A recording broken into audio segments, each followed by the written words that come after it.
Is Miami's future the bleakest it's ever been? Some ESPN experts make that case. Plus, Terry Rozier spoke to media that he have an update regarding his health for the upcoming season. And Caleb Martin says he's seeking a winning culture in Philadelphia. We break it all down in today's episode of Locked On Heat.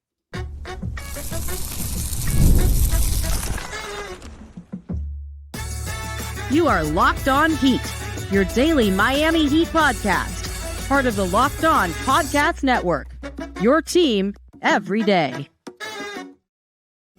All right, welcome to Locked On Heat, your everyday podcast on the Miami Heat, whether you're tuning in on YouTube, Odyssey, or your favorite podcast app. Thanks for making Locked On Heat your first listen every day. Monday to Friday, I'm Wes Goldberg, editor at allyoucanheat.com, here with David Ramil, both of us credentialed Heat media members. Today's episode is brought to you by Game Time. Download the Game Time app, create an account, use the code LOCKEDONNBA for $20 off your first purchase. Terms apply. Caleb Martin might have taken a shot at Heat culture on his way out the door, plus Zach Lowe has a strong opinion about the state of the Heat that we're going to get to later on. But let's start with some of the good news, David. Terry Rozier said on Tuesday that his neck is fully healed and he's been cleared for basketball activities, and it looks like he should be good to go to start the season. Of course, remember Terry Rozier missed the final 4 regular season games, both play-in games, and the entire first-round series against the Celtics. This is big news for the Heat, David. Absolutely. Can we get some air horns? I just texted you right now. Can we get some air horns on this? Because I think it's absolutely. Terry Rozier, air horn worthy. We're at that point in the offseason. It's good news. First and foremost, that Terry's health is at where it is right now, that he's been cleared to play, that he's healthy, that seemed like it was mostly preventative, not just from him, but also from the Heat medical staff. Because, they've been under fire at some point over the last few seasons for perhaps trying to rush players through injury. It hasn't always worked out. But I think they've always had a player's best interest at heart. Obviously, they're trying to get that player out into the floor because they feel like that's the most productive thing for them and to be able to try and cement an opportunity to win. But when it came to Terry and a neck injury, they were cautious. They made an agreement that he didn't feel comfortable, regardless of how Miami looked like they were going to be in the play-in tournament. And then, of course, what happened against the Boston Celtics, they said, you know what, we're going to hold out this guy because we don't feel he's at 100%. And I'm glad to see that it was the right choice. He looks good. He looks happy. He looks content, looks a little slimmer. I think he's been working out and he feels like he's ready to tackle the challenge. So, I mean, I know that there's more to get into here with Terry and just that basic announcement he's coming back, but just the idea that he's very aware, it seemed like to me, like maybe not necessarily being on social media, but he's very aware of the pulse among Heat fans. Yeah, but before we get to that, I'm glad you brought it up. But just a little bit more of the context around the Terry Rozier injury. You mentioned he said he's lifting weights, he's working out, he's been doing some on-court activities. All that stuff is awesome because if we remember, Pat Riley, and I asked him a question about Terry Rozier in the end of season press conference, how's he doing? And he's like, and he revealed that he's in a neck brace. Yep. And we had not seen that before. So that was news when Riley answered my question about that. And a little bit more history to this. Terry Rozier, with a couple of weeks left before the end of the regular season, was experiencing some neck discomfort and then sat out those 4 games with what they were calling neck discomfort. And then he didn't play in the play-in games. And he was always sort of day-to-day. Eric Spoelstra mentioning how you just wake up with something one day and you never really know if it's going to go away. Well, it turns out it was worse. They underwent some more testing with doctors and their medical staff. They changed it from neck discomfort day-to-day to neck spasms, which sounds way worse when your neck is spasming. So it's sort of evolved throughout that process. And in the Miami Heat's always nebulous, every injury is a gray area, no injury is what you think it is kind of world that they live in.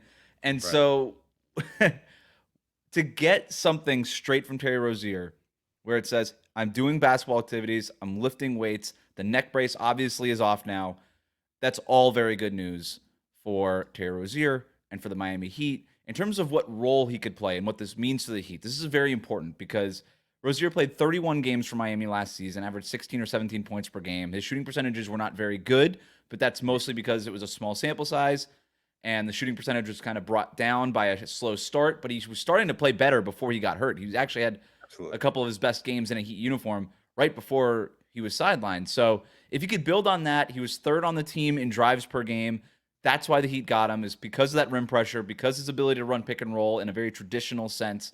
And they don't really have anybody else like that. So the fact that Terry Rozier is healthy is a big deal because of that, but also because he's the only point guard on the roster. Wow. Right? If he with the Rozier, I mean, come on. So what? Drew Smith, the Rozier here. Like, what's going on? He's the under only two-way contract point guard on a standard contract with no limitations on how many games he's allowed to play and can actually play in a playoff setting. So, all right, fine, that guy. Yeah. Sorry, my apologies to Drew Smith and Zion Pullen. So, this is all big stuff. You already hinted at it though, and this is sort of the big takeaway. He told reporters on Tuesday. You mentioned him having a pulse on sort of Heat Nation right now. Quote, I think the fans are bored right now.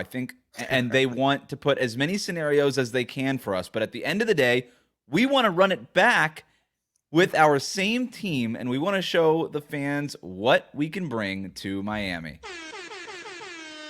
Air horn or no air horn? Was that air horn warranted?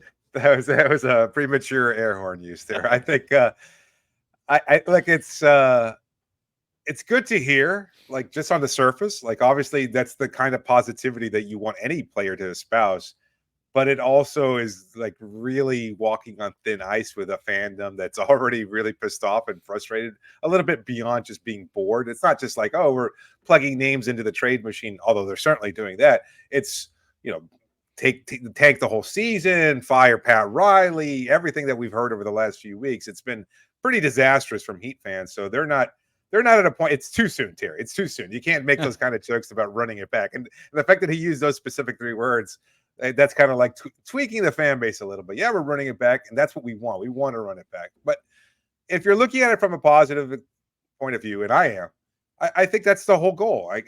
The reality is they acquired Terry specifically to, as you said, drive to the hoop, put rim pressure, create a little bit more offense, juice an offense that had been struggling. That with Tyler, even if he doesn't take a leap, like even if he's able just to maintain his 21 points per game scoring, like he'd be a much better complement playing alongside Terry Rozier. That you get Jimmy back to full strength on a contract year. You get Bam taking another leap potentially this season. You add in Jaime developing for one more season. Nico playing for another season. Now you add Khalil Ware to the mix. You've got the roster. The loss of Caleb Martin, which we'll talk about in the next segment, certainly hurts. But as far as maintaining continuity, for better or for worse, I think it's going to help Miami. That's my personal belief. And I think Terry shares that. And I think the front office and the players themselves share that. I don't think that's just lip service. I think they actually believe, you know what? We kind of got robbed of seeing how this was all going to play out, that we felt confident as players that we could go into a playoff matchup with the Boston Celtics and at least challenge them, at least compete at a higher level. That we didn't do crap for 82 games, or that we were mediocre at best for 82 games. None of that matters because our eye was on the playoff prize. And unfortunately, we just weren't healthy enough to be able to compete at that point in time. So I think that's their perspective. And yeah, I think it might be frustrating for fans to hear, but it's also positive because that they believe in themselves, that they haven't, there's no tension in that locker room. There's no tension amongst the players, at least not overtly. Like there's going to be some, as Udonis says, this is Miami Heat basketball on a Tuesday. But at the same time, like they're not clawing at each other the way we've seen other kind of groups in this mediocre phrase kind of tend to they eat each other from the inside. To your point, yes, there's not like this dark cloud hanging over the team, right? There might be a dark cloud hanging over the fan base and people on Twitter and people on YouTube comments. But this team is excited to get back and try to prove something. And when you say they believe that bad luck and injuries were the main thing hampering this team and that they can come back and compete at a high level, I believe that they believe it. Yeah. But I also know that just because they believe it doesn't make them right. You know what I mean? Like they could believe it all they want. It doesn't make it true.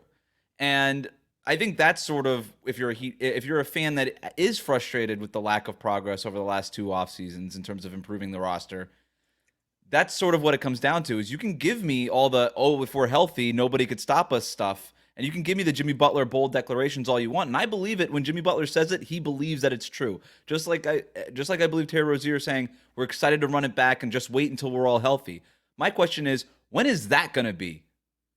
Because we haven't seen it a whole lot about this team being healthy. That said, if we want to put some positives on this, when Terry Rozier has been on the floor in the limited amount of minutes, on the floor with Jimmy Butler and Bam Adebayo. If we kind of take that trio, 1,031 possessions together last season, according to Cleaning the Glass, which isn't a lot, but it's there. They had an offensive rating of 116.2. That would have ranked in the top half of the league last season. Much better than where they ended up with the 21st ranked offense in the league. Defensively, defensive rating of 112.5, which is also pretty good. That's like top 10-ish in that range. So you're talking about a 14th, 15th ranked offense, top 10-ish defense when Rozier, Jimmy Butler, and Bam Adebayo were on the floor together in a limited sample size.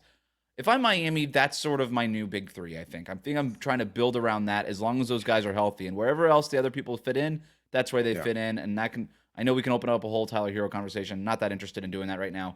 But small sample, but a positive one. Everybody wants Terry Rozier and Jimmy Butler and Bam Adebayo to be back. I do believe this team can be better and will have better injury luck because as injured as this team has been, right? Exactly. Yeah. It was as bad as it could be. Do I still think Jimmy Butler might miss 15 to 20 games? Yeah. Just because it's a contract year doesn't mean his body gets healthier at 35 years old. Like he could still miss plenty of time. But I think that they'll be healthier only because it's a lot harder to be as hurt as they were last season or even more hurt than they were last season. But there it is. Terry Rozier cleared for basketball activities. All good stuff there. We're going to move on. Are the walls closing in on the Miami Heat? According to one ESPN analyst, they are, and they're being lapped by the rest of the East. Is he right? We talk about that next here on Locked On Heat. Today's episode is brought to you by Game Time. They've got last-minute killer deals, all in prices, their views from your seat feature, and their lowest price guarantee. That's what makes Game Time the best available place to take the guesswork out of buying tickets for Major League Baseball, concerts, comedy shows, whatever you're looking for. Game Time's got you covered. Again, you'll find the best prices available at Game Time. No wondering whether or not you're going to have to haggle for price or anything like that. I know there are other sites that might offer you comparative prices. No, you'll just get the best price available. That's what Game Time provides for you. They're all in prices so that you know exactly what you're paying for. No hidden fees, nothing that's going to come slap you from somewhere else at the checkout line there. No, you know exactly what you're going to pay when you start to finish, and that's what makes it such a great, convenient feature. And again, you can see exactly where you're going to be sitting, so there's no worry about an obstruction or anything like that could get in your way. You know exactly. If you're in a new venue, maybe you've never been to before, you're kind of curious, what my seat's going to look like.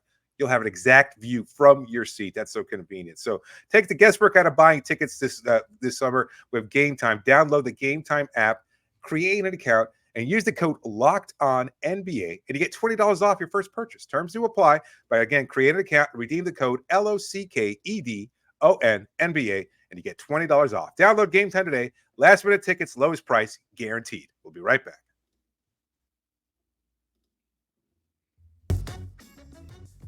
Thanks for making Locked On Heat your first listen every day. Miami Heat talk every day, 5 days a week. If you're new to us on YouTube, the best way to support us is to hit the subscribe button, hit the like button under the video. You can also follow us on your favorite podcast app. ESPN's Zach Lowe had some strong comments about the Heat's offseason and said that the walls are closing in on them, that they are being lapped by the rest of the Eastern Conference, or at least by their Eastern Conference rivals. Let's take a listen. This Caleb Martin thing is just another sort of chip away at the armor. And you just wonder, like, how patient are they going to be here? Because you know what they want. What they want is to sit here and wait it out for another star to try to get to Miami. How long are they willing to wait? Because I agree with you. The East powers have, if not passed them by, widened the gap massively. Yeah. And I just wonder, like, do they get desperate and start kicking around like Brandon Ingram? I know they're interested in Markkanen. I don't think they have the ammo to get Markkanen. It feels like the walls are closing in a little bit on the Heat. Strong take by Zach Lowe on the heels of Caleb Martin signing with Philadelphia. What do you think of it? I think it's a little over the top. I mean, I think anybody who's been listening to the show and my takes over the summer, or my feelings, they're not takes. I think what he's giving is a take. I think my feeling is a little bit more, I won't go so far as to say genuine, but a little bit more measured. And I just feel like it's one thing to say that the Caleb Martin departure is a loss for Miami. And I know that you and I both think it's also, as he said, another another chink in the armor at what Miami Heat culture has developed, their pipeline, however you want to label it or phrase it. But I also don't think that there's this massive gap in the Eastern Conference. Like, you've got the Boston Celtics, you've got the Philadelphia 76ers with Paul George. I mean, that team, talk about health issues. I don't know that you can look at that. And yes, there's a talent gap perhaps with Miami, but I don't know that they're significantly penciled in already as an immediate title contender, given the health concerns for Joel Embiid and Paul George. So there's that. And there's the New York Knicks. I'm not 100% sold in the Knicks. Mikal Bridges is a fine player.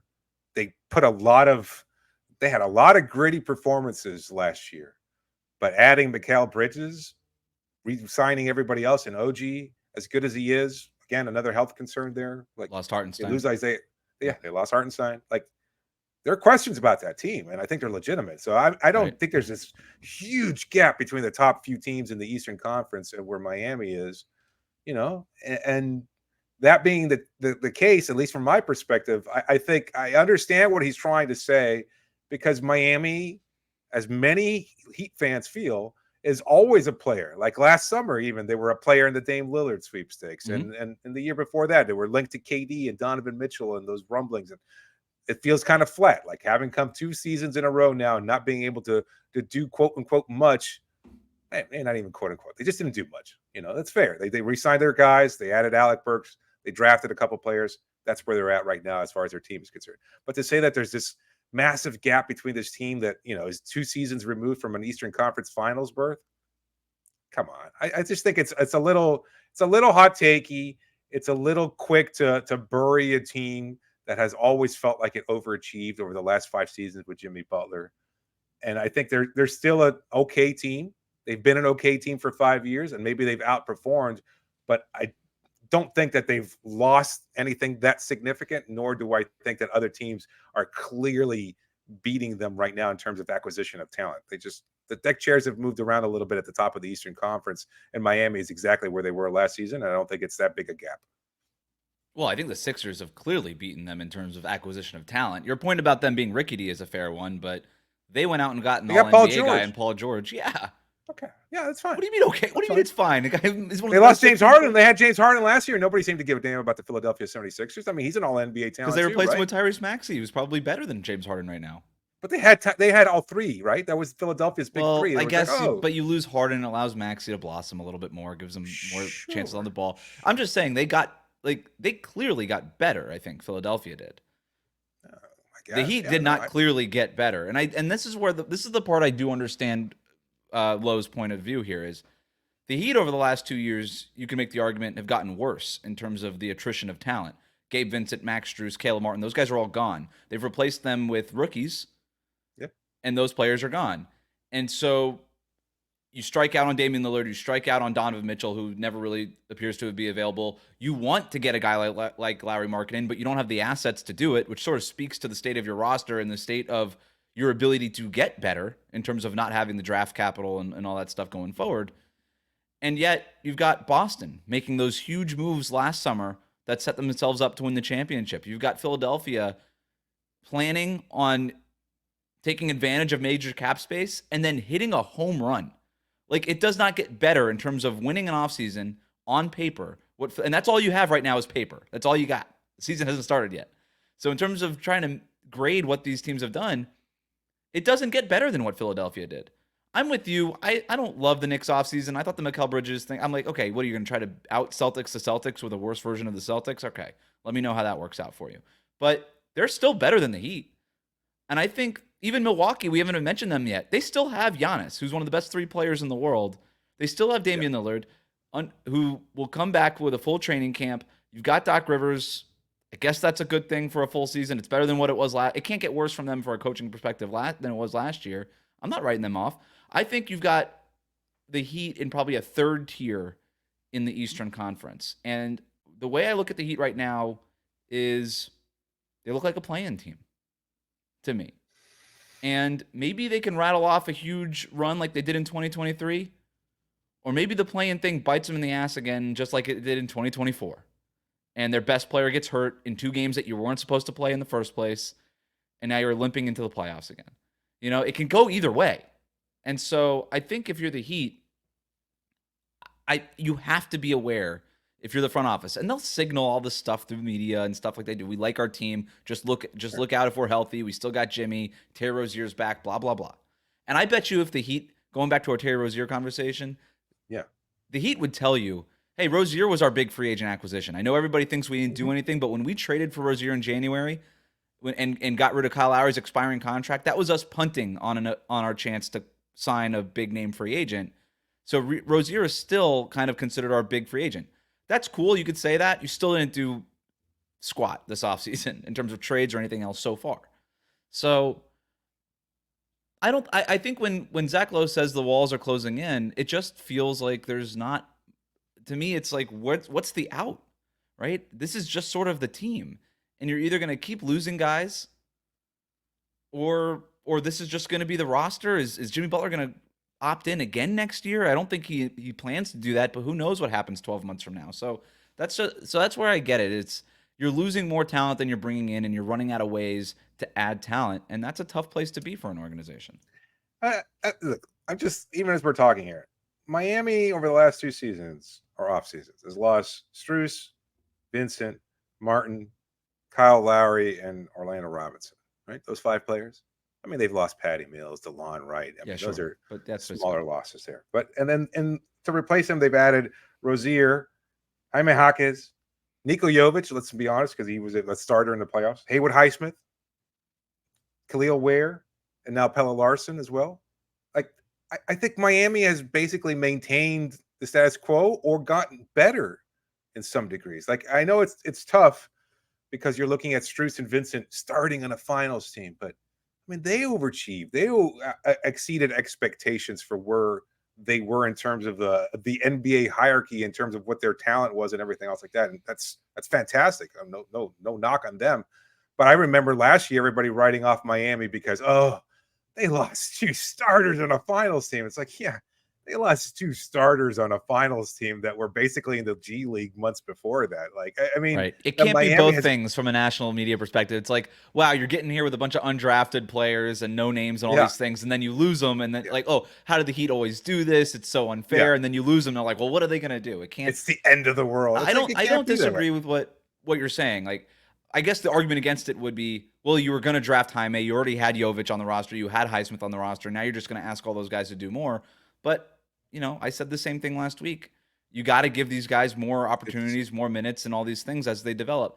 I won't disagree with you with the fact that they've made up for the losses of those developmental prospects with first-round picks. And in the long run, that'll probably be better for them because the first-round picks have more talent than the undrafted guys. Yes. So that'll probably pay off. It's the stars on the team. It's the stars on the team that need to push. That's where they need to take leaps. Like, you're committing. But you're asking a 35-year-old to take $1 million. Yeah, exactly. You're committing $120+ million to 4 players in Tyler, Terry, Bam, and Jimmy Butler. And like, those 4 need to play like superstars. At least one of them needs to play like one of them would be nice. Regularly. Let's start there. Yeah.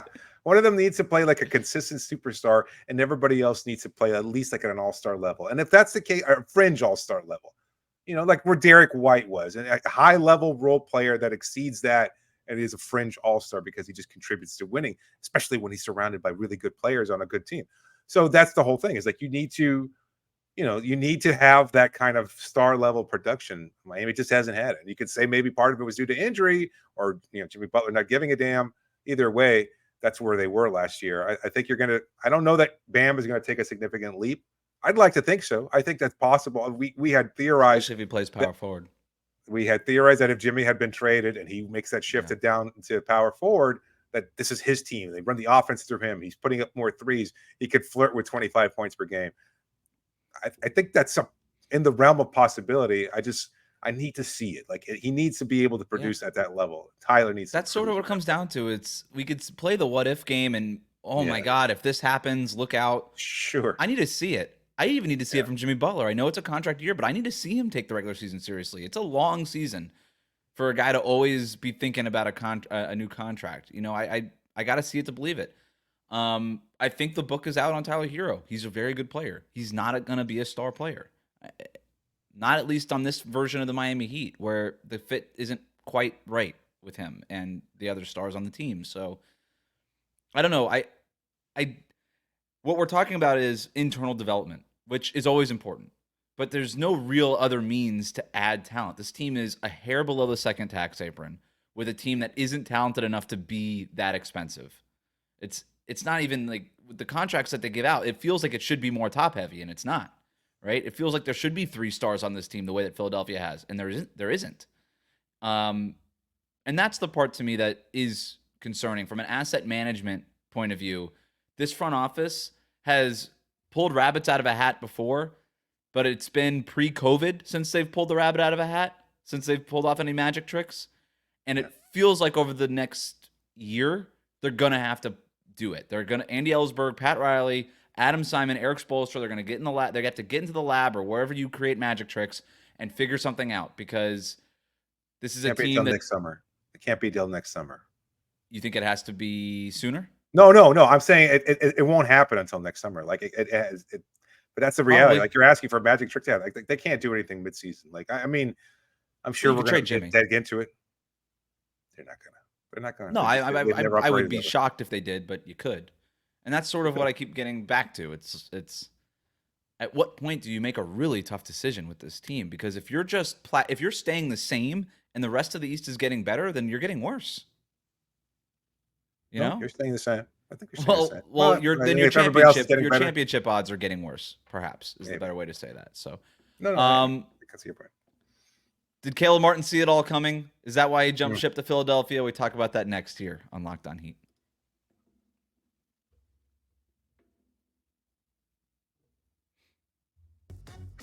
Thanks for making Locked On Heat your first listen every day. Make sure you're subscribed on YouTube. Let us know in the comment section if you think the walls are closing in on the Miami Heat. Ooh. Also, follow us on your favorite podcast app. So did Caleb Martin take a shot at Heat culture on his way out the door? Here's what Caleb said when he was asked by reporters in Philadelphia about why he signed with the Philadelphia 76ers. He said, being a part of that winning culture and something bigger than yourself is something that draws you in. Is that a shot at Heat culture, David? I don't know. Like, I mean, without seeing the whole interview and the context of that question, I don't even know how it kind of. You didn't take my bait. I'd love to. Yeah, okay, maybe. You know what? I'll go. No, you don't have to take the bait. You could be nuanced and genuine here. It's fine. No one's looking for that. Caleb Martin. If not for J. Cole, you'd be in China right now. See, I like the version that you were going with without the J. Cole reference. God, you hate that thing. I bring it up now just to piss you off at this point because it's just like it's so easy that it just sets you off. He's boring. No, I think I always every time I say that, he's a boring rapper. He's a boring rapper. Okay. Yeah. Every time I say it, it pops off in the comments. So come at me. He's no Kendrick Lamar. I know that. All right. And I've been on that before, not like us. Don't come at me as I've been on this. All right. So to your point, I don't even know when he said it.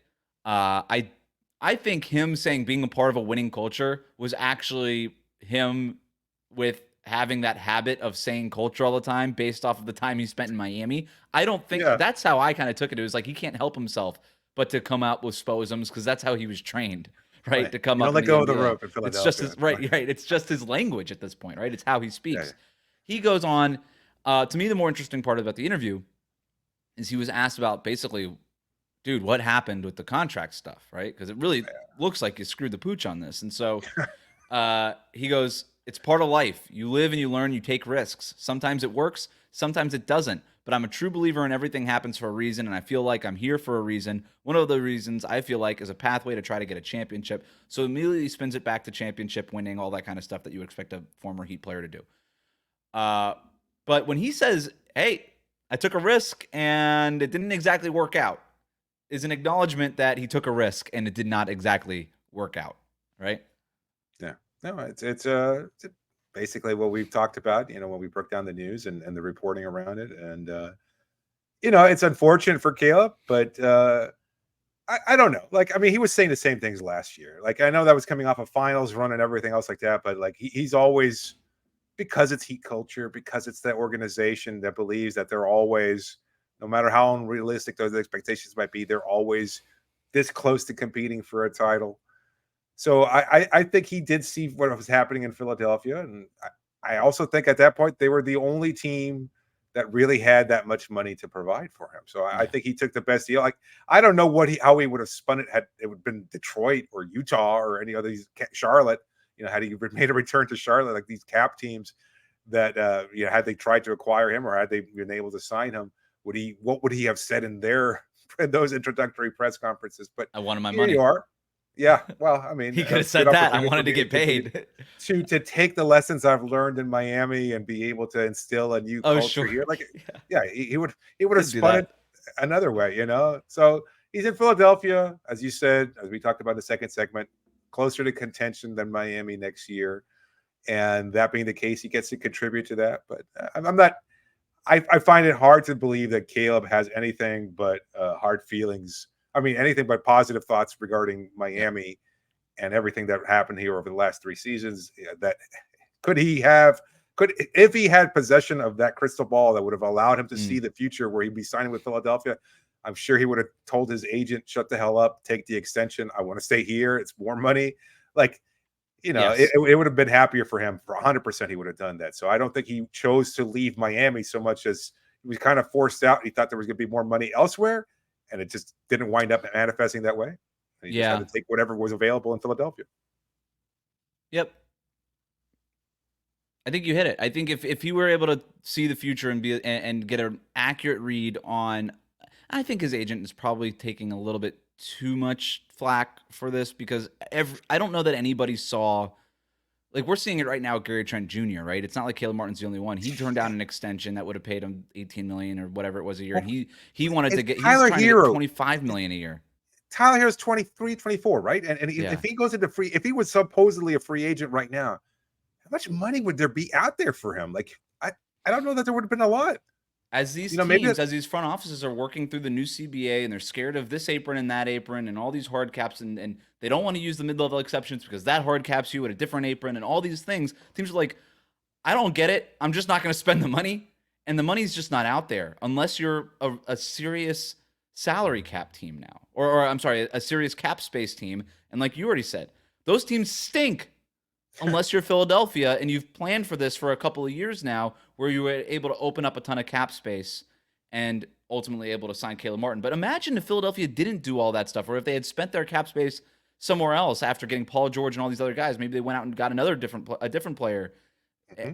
Then that money would not have been there for Caleb, and maybe he does take a worse contract than what he gave up, like the Haywood Highsmith deal to come back to Miami, or cashes in somewhere else on a minimum on a 1-year prove-it deal or something like that. Like, thank goodness that money was out there for Caleb, from the one team that had a little bit of money and was a winning organization. So for 4 years, it's stability there that he did not have in Miami. So, I mean, absolutely.